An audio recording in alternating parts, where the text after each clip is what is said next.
Bonjour à tous, j'espère que vous allez bien. Aujourd'hui, on va parler de l'autorité lunaire qui concerne le réflecteur. J'ai un peu hésité avant de faire ce podcast parce que j'avais déjà parlé du réflecteur et notamment de sa stratégie qui est la stratégie lunaire, et il faut savoir que c'est le seul type qui a la même stratégie et la même autorité. Elles vont ensemble. Alors j'ai fait un podcast entier sur le sujet de la stratégie et effectivement, c'est aussi son autorité. Donc la première chose, comme tu le sais, pour prendre des décisions, tu dois attendre un cycle de 28-29 jours qui correspond au cycle de la Lune. Alors c'est pour la prise de décision, je dirais pour des grandes décisions, notamment le fait d'acheter une maison par exemple, ou encore te marier, c'est une grande décision. Bref, à toi de voir ce qui te correspond, qu'est-ce que tu appelles grande décision. Dans un premier temps, pourquoi un cycle lunaire ? Vu que tu es un être lunaire, tu vas réagir en fonction de la Lune.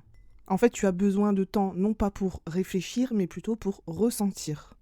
Parce que si tu ne le sais pas encore, comment on travaille avec un réflecteur, on va travailler en fonction des transits. On va travailler vraiment en fonction du calendrier lunaire. Parce que pendant un cycle lunaire, la Lune va donc traverser les 64 portes du Human Design, et ça aura une influence particulière justement sur le réflecteur. Le réflecteur n'a donc pas de canaux, mais quelque part, tout est actif chez lui. Et de manière amplifiée puisque tout est blanc.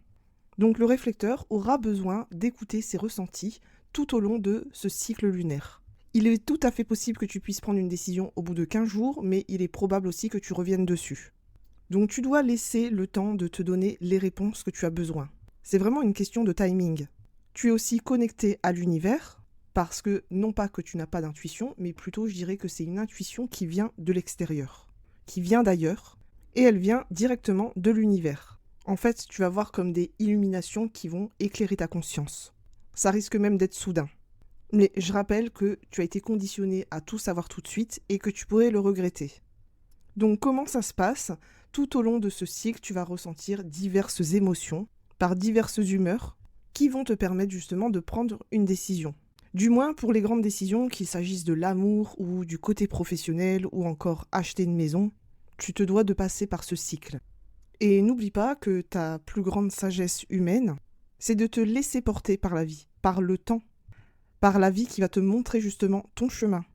La première chose, c'est d'accepter de procéder d'une manière différente que ce que nous avons appris. Et ensuite, il faut que tu expérimentes différentes énergies pour prendre ta décision.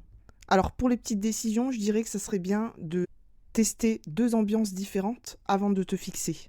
Parce que, encore une fois, tout dépend de ton environnement physique, les personnes qui t'entourent et le lieu où tu te trouves.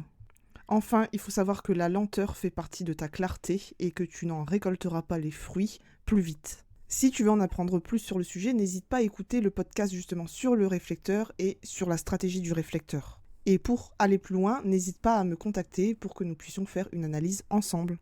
Sur ce, je te souhaite une bonne soirée, un bon week-end et je te dis à bientôt.